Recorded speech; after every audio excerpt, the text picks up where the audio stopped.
നമസ്കാരം. ഇൻഫർമേഷൻ മീഡിയയുടെ പുതിയൊരു വീഡിയോസിലേക്ക് എല്ലാ കൂട്ടുകാർക്കും ഒരിക്കൽ കൂടി സ്വാഗതം. നമ്മൾ നോക്കാൻ പോകുന്ന വിഷയം ആരോഗ്യ ഇൻഷുറൻസ് കാർഡുമായി ബന്ധപ്പെട്ടാണ്. നമുക്കറിയാം, ലോകത്തിലെ തന്നെ ഏറ്റവും വലിയ ആരോഗ്യ ഇൻഷുറൻസ് പദ്ധതിയാണ് കേന്ദ്ര സർക്കാർ നടപ്പിലാക്കുന്ന RSPY പദ്ധതി.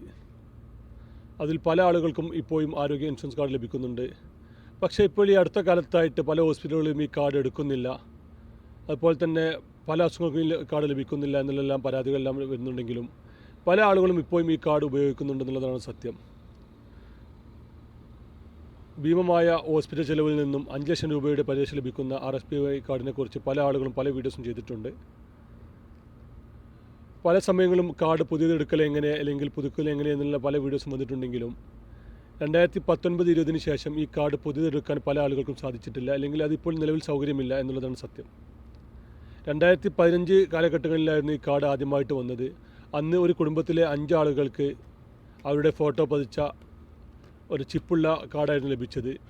അതിനുശേഷം ഓരോ വർഷവും ഈ കാർഡ് പുതുക്കേണ്ടതായിട്ട് വന്നു. പല സമയങ്ങളിലും പല ആളുകൾക്കും കാർഡ് പുതുക്കാൻ പല സാഹചര്യങ്ങൾ കൊണ്ടും സാധിച്ചിട്ടിരുന്നില്ല. അങ്ങനെ 4 വർഷം കറക്റ്റായി പുതുക്കി പോകുന്ന ആളുകൾക്ക് 2018-19 കാലയളവിലാണ് ഈ കാർഡ് ഓരോ വ്യക്തികൾക്കും, റേഷൻ കാർഡിൽ പേരുള്ള ഓരോ വ്യക്തികൾക്കും ഈ കാർഡ് ലഭിച്ചത്. ആധാർ കാർഡിലുള്ള ഫോട്ടോയും ആധാർ കാർഡിലെ പേരും വെച്ച് ഓരോ വ്യക്തികൾക്കും കാർഡ് ലഭിച്ചു. അന്ന് കാർഡ് എടുക്കാൻ സാധിക്കാത്ത ആളുകൾക്ക് പിന്നീട് ഈ കാർഡ് എടുക്കാനുള്ള അവസരം വന്നിട്ടുണ്ടായിരുന്നു. അന്ന് കാർഡ് ഒരു കുടുംബത്തിൽ നിന്ന് ഒരാൾക്ക് ഈ കാർഡ് എടുത്ത ആളുകൾക്ക് പിന്നീട് ഓരോ വ്യക്തികൾക്കും കുടുംബത്തിലെ മുഴുവൻ ആളുകൾക്കും ഈ കാർഡിൻ്റെ ആനുകൂല്യം ലഭിച്ചു. പക്ഷേ അന്നൊന്നും ഈ കാർഡ് പുതിയതെടുക്കാനുള്ള സൗകര്യം ഉണ്ടായിട്ടിരുന്നില്ല.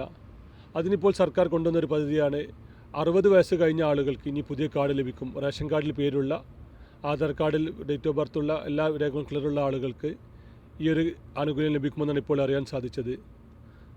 അതിനു മുമ്പായി കാർഡിൻ്റെ എല്ലാ രേഖകളും നമ്മൾ റെഡിയാക്കി വെക്കുക എന്നുള്ളതാണ് നമ്മളിപ്പോൾ ചെയ്യേണ്ടത്. എന്നാൽ കാർഡ് എടുക്കുന്ന സമയത്ത് ആ സൈറ്റ് ഓപ്പൺ ആവുന്ന സമയത്ത് നമുക്ക് കാർഡ് പെട്ടെന്ന് എടുക്കാൻ സാധിക്കും. ആദ്യമായി നമ്മുടെ ആധാർ കാർഡ് അപ്ഡേറ്റ് ചെയ്ത് വെക്കുക. 60 വയസ്സ് കഴിഞ്ഞ ആളുകൾ ആധാർ കാർഡ് അപ്ഡേറ്റ് ചെയ്ത് വെക്കുക എന്നുള്ളതാണ്. അപ്ഡേഷൻ നടന്നുകൊണ്ടിരിക്കുന്നുണ്ട് ആധാർ കാർഡിൻ്റെ. ഇപ്പോൾ ചെയ്യാത്ത ഒരുപാട് ആളുകളുണ്ട്. അവർ ആധാർ കാർഡ് അപ്ഡേറ്റ് ചെയ്ത് വെക്കുക. അതുപോലെ തന്നെ അവർ ഇപ്പോൾ സ്ഥിരമായി ഉപയോഗിക്കുന്ന മൊബൈൽ നമ്പറും അതിൽ ലിങ്ക് ചെയ്യുക എന്നുള്ളതാണ്. ഇതെല്ലാം അക്ഷയയിൽ പോയി കഴിഞ്ഞാൽ വളരെ സിമ്പിളായി തന്നെ പ്രൊസീജർ ചെയ്യാൻ സാധിക്കും.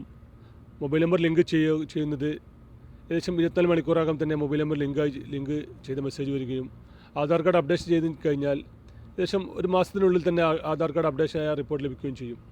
ഇത്രയും കാര്യങ്ങൾ ചെയ്തു വെച്ച് കഴിഞ്ഞാൽ ഈ ഒരു വെബ്സൈറ്റിൽ, നമ്മുടെ RSPY വെബ്സൈറ്റിൽ ഇത് അപ്ഡേറ്റ് ചെയ്യുന്ന ഒരു അവസരം വന്നു കഴിഞ്ഞാൽ നമുക്ക് പെട്ടെന്ന് തന്നെ അപ്ഡേറ്റ് ചെയ്യാൻ സാധിക്കും. അപ്പോൾ എല്ലാ ആളുകളും ഈ ഒരു കാര്യം ശ്രദ്ധിക്കുക. 60 വയസ്സ് കഴിഞ്ഞ ആളുകൾ വീട്ടിലുണ്ടെങ്കിൽ അവരുടെ എല്ലാ കാര്യങ്ങളും റെഡിയാക്കി വെക്കുക. അതുപോലെ തന്നെ ഇപ്പോൾ പെൻഷൻ മസ്റ്റിംഗ് നടന്നുകൊണ്ടിരിക്കുന്നുണ്ട്. പല ആളുകളും ഇനിയും മസ്റ്റിംഗ് ചെയ്യാത്ത ആളുകളുണ്ട്. അവർ എത്രയും പെട്ടെന്ന് തന്നെ മസ്റ്റിംഗ് പൂർത്തിയാക്കാൻ ശ്രമിക്കുക. ഇപ്പോൾ ഓരോ ക്യാമ്പിൽ നിന്നും അല്ലെങ്കിൽ അക്ഷയ കേന്ദ്രങ്ങളിൽ നിന്നും മസ്റ്റിംഗ് ചെയ്യാൻ സാധിക്കും. പെൻഷൻ വാങ്ങുന്ന മുഴുവൻ ആളുകളും മസ്റ്റിംഗ് പൂർത്തിയാക്കണം. എങ്കിൽ മാത്രമായിരിക്കും തുടർന്നും അവർക്ക് പെൻഷൻ ലഭിക്കുകയുള്ളൂ.